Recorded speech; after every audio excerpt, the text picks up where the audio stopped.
Hey guys, RJ here from GADGET XTREME. Today mag-unboxing po tayo ng bagong color ng Xiaomi Redmi Note 7. In-announce po siya nito lang August. At ito po yung Moonlight White. Titignan natin siya guys, hindi ko pa siya binubuksan. Kaka-order lang namin sa kanya at kararating lang po kanina. Simulan na po natin itong buksan. I-compare din po natin siya sa ibang color na meron kami dito ngayon. Na color black. Tsaka yung color blue na Note 7.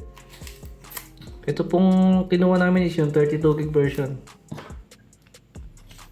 Tingnan natin kung maganda ba yung kulay niya. Sa mga hindi pa nag-a-avail dyan guys, kung gusto nyo ng color white, dahil alam ko sa mga color white guys, hindi siya fingerprint magnet. Yun yung kagandahan sa kanya. Then ito na po siya. Wow! Just wow guys, look at that white color. It's pure white. Ang ganda niya. Simula pa dati color white talaga gusto kong color sa cellphone. Napalitan lang ng black dahil wala nang white ngayon man. Wala nang masyadong white ngayon. Ito guys, ang ganda niya oh. Ang linis ng pagka-white niya. Just wow. Maganda siya guys. Tingnan mo natin yung package niya. Yun pa rin yung laman niya guys. Type-C. Type-C na charger. Saka adapter. Color white. At jelly case. Pang samantagal. Habang wala pa tayong case dyan. Tingnan po rin natin yung color white guys. Ito po siya. Yan, wow. Ang linis niya guys. Try nga natin ilagay sa casing kung maganda siya.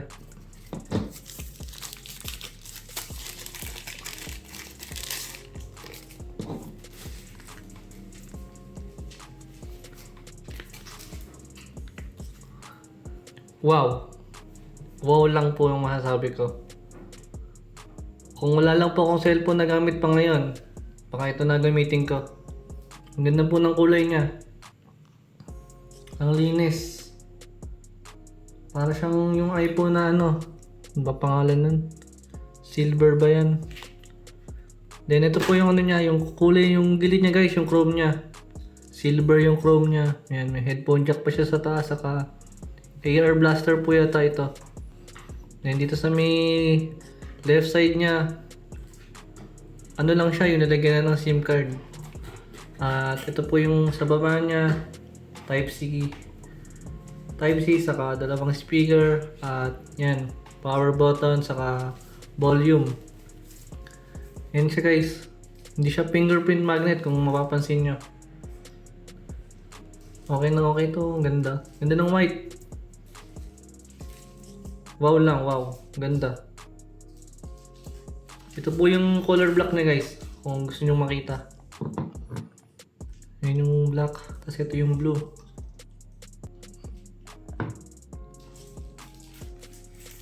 Yan po siya. Wala po akong color red ngayon guys eh. Walang available doon sa kinuhanan ko. Kaya yan lang po yung tatlong nakuha ko ngayon. Ito po yung color blue. Yan yung color blue. Maganda din yung kulay na blue. Yan, color blue. Ito po yung black. Yan. Mga brand new po yan. Binuksan lang namin para tingnan yung kulay. Then yung color white po ulit. Yan. Ganda ng kulay niya guys. Ito po yung quick specs niya muna sa mga hindi pa po nakakaalam. Isa siyang 48 dual rear camera siya guys na meron 48MP at 5MP. At meron 6.3 inches na Full HD Plus full screen display na meron 2.5D curved reflective glass back cover na meron Qualcomm Snapdragon 660 na 14nm octa-core na up to 2.2 GHz at 4000 mAh battery siya guys.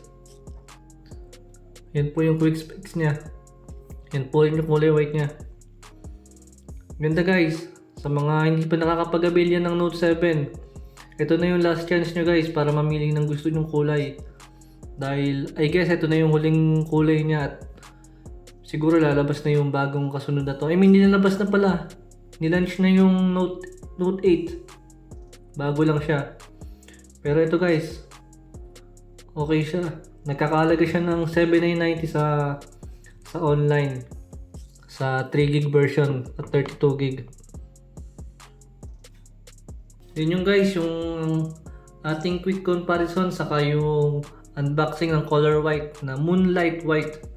At yung color blue po, isang pangalan niya is Neptune Blue. At yung black is Space Black. Yun po yung mga pangalan nila. Meron pa pong color red niyan. Nebula yata yung pangalan ng red eh. Wala lang siyang available kaya hindi kami nakakuha. Then yun lang guys. Thank you for watching.